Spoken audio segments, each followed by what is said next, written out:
Hello friends, आज हम micro economics में दो टॉपिक कवर करेंगे, जिसमें एक रहेगा हमारा अपॉर्चुनिटी कॉस्ट और एक पीपीसी कर्व।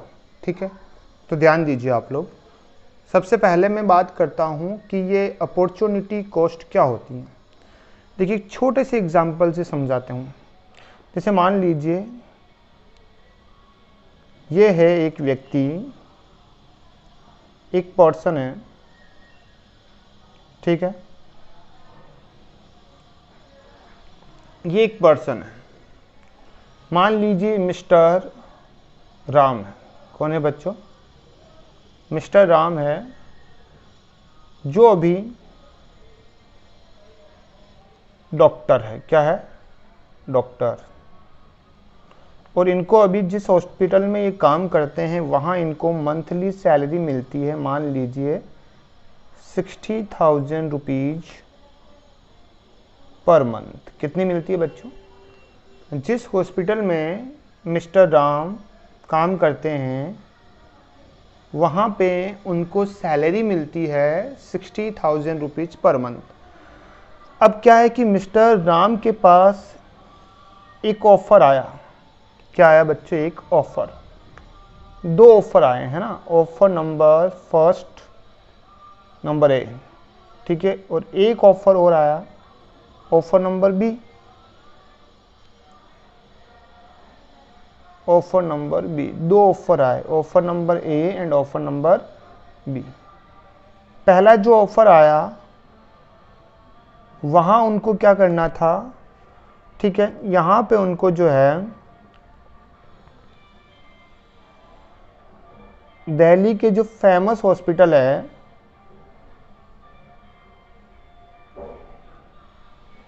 वहां पर इनको अपॉइंट होना था। और वहां इनको जो सैलरी दी जा रही थी वो दी जा रही थी 1 लाख रुपीज। कितनी बेटा? 1 लाख रुपीज पर मंथ, ठीक है। और एक ऑफर और आया इनको, जहां पे इनको सैलरी दी जा रही थी 1,20,000 रुपीज पर मंथ, ठीक है ना। देखिए, एग्जाम्पल जो मैंने आपको समझाया, मिस्टर राम जो कि डॉक्टर है, जिनको अभी सैलरी मिल रही है जहाँ पे ये काम करते हैं, जिस हॉस्पिटल में ये काम कर रहे हैं, जहाँ पे ये काम कर रहे हैं वहाँ पे इनको सैलरी मिलती है 60,000 रुपीज पर मंथ। इनके पास दो ऑफर हैं। पहला ऑफर है, इस ऑफर के हिसाब से उनको जो है दिल्ली के हॉस्पिटल में काम करना है, जहाँ इनको पर मंथ 1 लाख रुपीज दिया जाएगा। कितना दिया जाएगा? 1 लाख रुपीज पर मंथ, ठीक है बच्चों। तो ध्यान दीजिए आप लोग। अब मुझे यहाँ बताना है आप लोगों को कि इन दो ऑफर्स में से ये मिस्टर राम जो है कौन से ऑफर को एक्सेप्ट करेंगे। भाई सीधी सी बात है, जहाँ पे उसको सैलरी ज़्यादा मिलेगी मिस्टर राम को, वही ऑफ़र मिस्टर राम एक्सेप्ट करेंगे। तो मिस्टर राम ये ऑफ़र एक्सेप्ट करेंगे, ठीक है। ये ऑफ़र क्या करेंगे?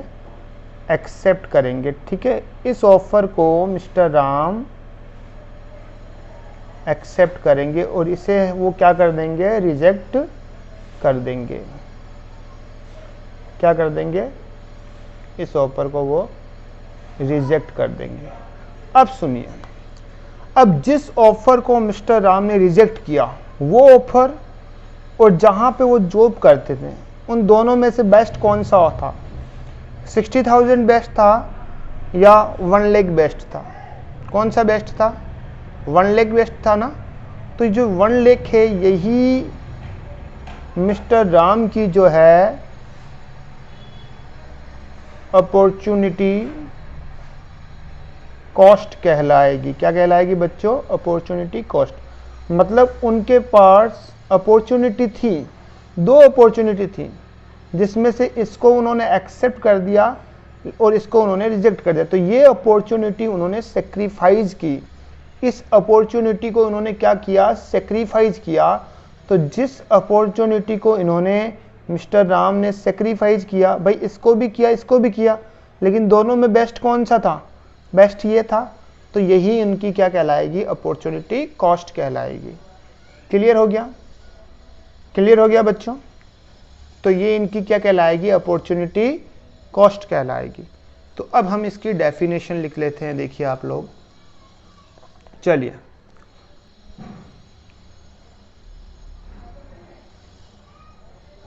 अपॉर्चुनिटी कॉस्ट, ठीक है बच्चों, डेफिनेशन लिख देते हैं। देखिए, इट इज द नेक्स्ट मतलब अगला बेस्ट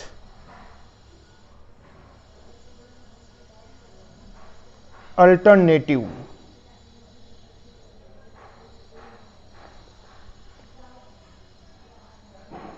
फोरगोन, फोरगोन मतलब त्याग, त्यागना, ठीक है ना, त्यागना। नेक्स्ट बेस्ट जो अल्टरनेटिव जिसका उन्होंने त्याग किया, वही उनकी क्या हो गई, अपॉर्चुनिटी कॉस्ट हो गई। ठीक है बच्चों, क्लियर है?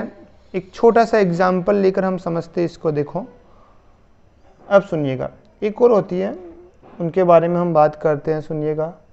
एक होती है मार्जिनल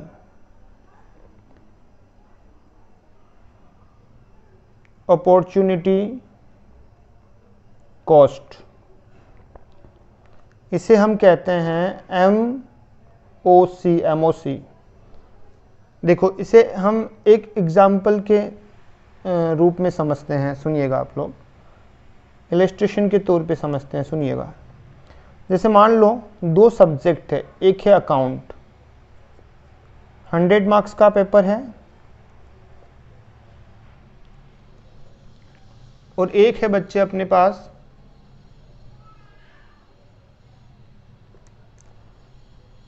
इकोनॉमिक्स, वो भी 100 मार्क्स का पेपर है। ठीक है, क्लियर है?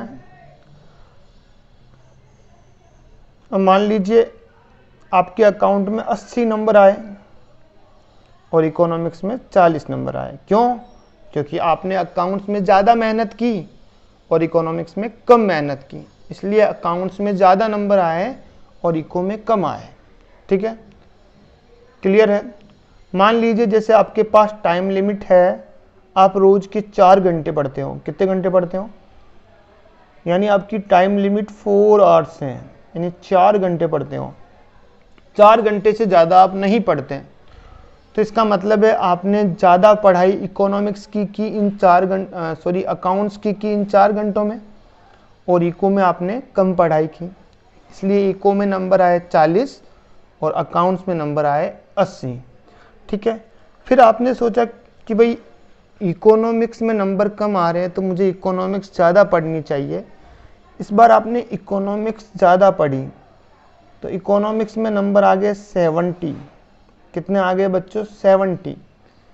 लेकिन अकाउंट में नंबर कम हो गए, क्योंकि इस बार आपने ज़्यादा टाइम किसको दिया? इकोनॉमिक्स को ज़्यादा टाइम दिया। ठीक है, क्लियर? फिर आपने सोचा यार इको में मुझे और मेहनत करनी चाहिए, तो आपने 4 घंटों में से 3 घंटे इकोनॉमिक्स में देना शुरू कर दिया और सिर्फ 1 घंटा आप अकाउंट की स्टडी करने लगे। तो इकोनॉमिक्स में तो आपके 90 मार्क्स आ गए, लेकिन जो अकाउंट्स है उसमें मार्क्स कितने हो गए? 50 मार्क्स, मतलब अकाउंट्स में मार्क्स आपके कम हो गए। ठीक है, क्लियर है? अब सुनिएगा, अब ज़रा ध्यान दीजिए, आपके पास लिमिटेड सोर्सेज थे, लिमिटेड सोर्सेज में दोनों वर्क करने थे, यानी टाइम लिमिट थी, टाइम लिमिट में दोनों स्टडी करनी है। अगर इसकी स्टडी ज़्यादा करते हैं तो इसकी आपको कम करनी पड़ेगी, या फिर इसकी ज़्यादा करते हैं तो इसकी स्टडी आपको कम करनी पड़ेगी। अब देखो, अब मार्जिनल अपॉर्चुनिटी कॉस्ट क्या होती है, सुनिएगा। Marginal opportunity cost, marginal opportunity cost, marginal का मतलब होता है एक अतिरिक्त इकाई, है ना, एक एडिशनल यूनिट। ठीक है ना, उसे हम मार्जिनल कहते हैं। तो जरा सुनिए मुझे और मुझे बताइए, यहाँ पे आपने इकोनॉमिक्स में कितने नंबर्स का, कितने मार्क्स का सेक्रीफाइस किया, देखो सुनिएगा। और इको में कितने मार्क्स गेन हुए, भाई इको में आपके गेन हुए 30, तो इको में मार्क्स गेन हुए 30, और इन 30 मार्क्स को गेन करने के लिए आपको इकोनॉमिक्स अकाउंट्स के कितने मार्क्स को सेक्रीफाई करना पड़ा, मतलब 20 मार्क्स को सेक्रीफाइस करना पड़ा।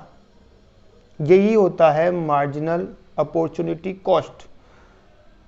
ठीक है, इकोनॉमिक्स के 30 मार्क्स गेन करने के लिए अकाउंट्स के 20 मार्क्स सेक्रीफाइस करने पड़े। ठीक है, फिर देखिए इकोनॉमिक्स के,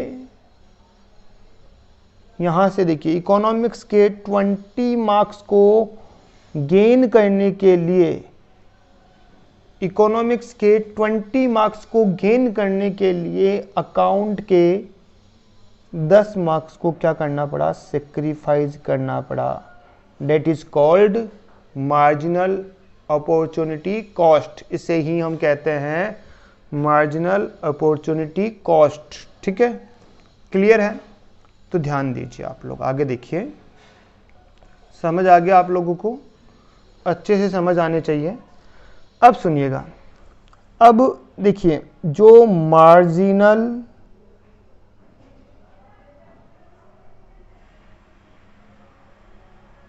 अपॉर्चुनिटी कॉस्ट होती है, ठीक है, उसका एक और नाम होता है अदर नेम। अदर नेम एक नाम और होता है, इसे एक और नाम से जानते हैं, इसे हम कहते हैं मार्जिनल रेट ऑफ ट्रांसफॉर्मेशन, है ना। इसे हम एक और नाम से जानते हैं और वो नाम होगा मार्जिनल रेट ऑफ ट्रांसफॉर्मेशन। ठीक है, तो देखो एक फॉर्मूला हम यहाँ यूज करेंगे, क्या फॉर्मूला बनेगा इसका अब आप खुद देख लीजिएगा। मार्जिनल अपॉर्चुनिटी कॉस्ट का फॉर्मूला क्या बना, देखिए फॉर्मूला बना delta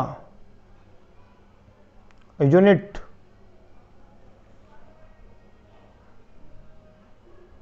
sacrificed upon delta unit sacrificed upon delta unit gain. देखिए सेम फॉर्मूला यही बनेगा, आप ध्यान दीजिएगा यहां पे, देखिए वापस डेल्टा यूनिट सेक्रीफाइस, ये डेल्टा यूनिट जो सेक्रीफाइस किया, कितना यूनिट डेल्टा मतलब चेंज, यानी 80 से 60 पे आए तो चेंज कितना हुआ, 20 का चेंज हुआ, और गेन कितना हुआ, 30 का गेन हुआ। तो रेशियो बन गया 20:30, या फिर आप कह सकते हो इसे 20:30, या कह सकते हो 30:20, एक ही बात है। ठीक है, क्लियर है? तो इसका जो फॉर्मूला होता है वो होता है delta unit sacrificed upon delta unit gain. It means एक यूनिट का गेन प्राप्त करने के लिए कितनी यूनिट सेक्रीफाइस की। इसका मीनिंग क्या होता है, जैसे मान लीजिए, अभी मैं आपको बात बताता हूं, जैसे मान लीजिए ये है अकाउंट, ठीक है, और ये इको। अभी वाला एग्जाम्पल सी मैं लेता हूं, 80, 60 एंड 50, 40, 70 एंड 90। ठीक है, अब सुनिएगा आप लोग, आराम से सुनिएगा। मार्जिनल अपॉर्चुनिटी कॉस्ट को ऐसे भी लिख सकते हैं, देखिए डेल्टा यूनिट सेक्रीफाइज्ड, कितने यूनिट का सेक्रीफाइस किया, देखिए आप यहाँ पे 20 यूनिट का हमने सेक्रीफाइस किया, यहाँ तो छोड़िए, 20 यूनिट का हमने क्या किया, सेक्रीफाइस। और delta unit gain, delta unit gain कितनी यूनिट का गेन हुआ, 30 यूनिट का गेन हुआ, हो गया ना। ठीक है, क्लियर है, कोई दिक्कत है? अब इसको इससे डिवाइड करके देखो, डिवाइडेड करेंगे तो ये आएगा 2/3, 2/3। क्लियर हो गया? मतलब एक यूनिट सेक्रीफाइस करने के लिए, इसका मतलब क्या हुआ, इसका मतलब ये हुआ कि यहाँ मैं लिख देता हूँ 1 यूनिट अगर आप गेन करते हो, 1 यूनिट का गेन करने के लिए आपको सेक्रीफाइस कितना करना पड़ रहा है? सेक्रीफाइस करना पड़ रहा है आपको 2/3 यूनिट्स। ठीक है, यानी 1 यूनिट का गेन हो रहा है तो वहाँ पर आपको 2/3 यूनिट क्या करनी पड़ रही है? सेक्रीफाइस करना पड़ रहा है। ठीक है, इसे ही हम कहते हैं मार्जिनल अपॉर्चुनिटी कॉस्ट। ठीक है, 1 यूनिट के गेन पर कितनी यूनिट सेक्रीफाइस करनी हो रही हैं। मतलब 1 यूनिट का अगर हम गेन चाहते हैं, 1 यूनिट का अगर हम गेन चाहते हैं तो इसके लिए how many unit will be sacrificed, कितनी यूनिट आपको सेक्रीफाइस करनी पड़ेगी। इसे ही हम कहते हैं मार्जिनल अपॉर्चुनिटी कॉस्ट। क्या कहते हैं बच्चों? मार्जिनल अपॉर्चुनिटी कॉस्ट के नाम से जानते हैं। ठीक है, अब हम एक पॉइंट और सीखेंगे अभी। ठीक है, एक पॉइंट और, नंबर 2। नेक्स्ट हमारा पॉइंट रहेगा बेटा, जिसे हम कहते हैं production possibility curve.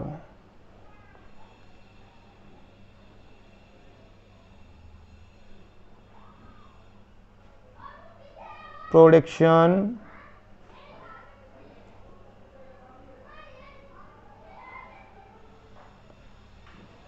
Possibility curve, है ना। अब ये कर्व का मतलब हुआ है भाई ये ग्राफ है, यानी एक ग्राफिकल रिप्रेजेंटेशन है।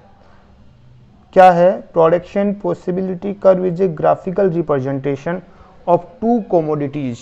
2 कमोडिटी के का जो कॉम्बिनेशन होता है उनके बीच ग्राफिकल रिप्रेजेंटेशन है ये। तो एक बार इसकी हम डेफिनेशन पहले लिख लेते हैं, सुनिएगा।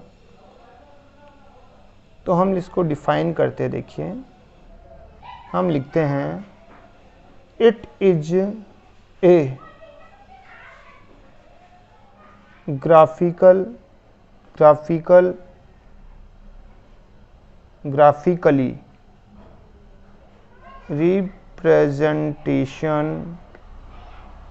graphically representation of the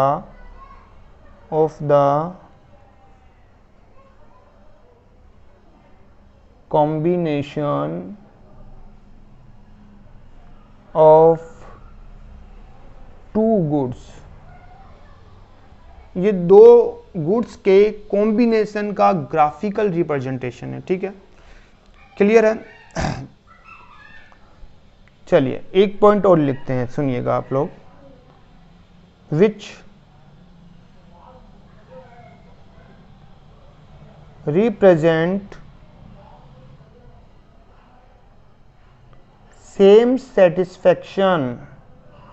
ये लाइन बहुत इंपॉर्टेंट है भैया। सेम सेटिस्फैक्शन और at each level of output. Output के हर लेवल पर उपभोक्ता को सेम सेटिस्फैक्शन प्राप्त होता है। ठीक है, क्लियर है? विथ लिमिटेड रिसोर्सेज और टेक्नोलॉजी। क्योंकि हमारे पास क्या होते हैं? लिमिटेड रिसोर्सेज होते हैं। अब हम इसकी अजम्पशन की बात करते हैं, भाई इसमें किन किन बातों को ध्यान रखना पड़ेगा, किन क्या क्या इसकी मान्यताएं हैं, तो हम बात करते हैं इसकी अजम्पशन। ठीक है, तो ये अजम्पशंस आपको ध्यान में रखनी होगी। सबसे पहली बात तो इसमें केवल 2 कमोडिटी होगी, ओनली 2 कमोडिटी, 2 कमोडिटी ओनली, पहला पॉइंट है ना। और जो रिसोर्सेज होंगे वो लिमिटेड होंगे, लिमिटेड रिसोर्सेज है ना।